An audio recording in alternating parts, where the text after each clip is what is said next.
आहे तुमचं? अश्विनी राजेंद्र सोनवणे. ओके, अश्विनी मॅमचा हा डायलॉग ऐकूयात काय? एक चुटकी सिंदूर की किंमत तुम क्या जाणो रमेश बाबू. स्टाईल मध्ये म्हणायचं. एक चुटकी सिंदूर की किंमत तुम क्या जानो. खूप सुंदर ऍक्शन. यांच्यासाठी जोरदार टाळ्या. अजून एक सिंदूर की किंमत तुम क्या जाणो रमेश बाबू. जोरात चांगले स्टाईल आहे.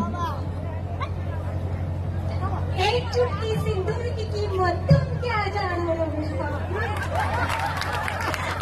काही डान्स करा तर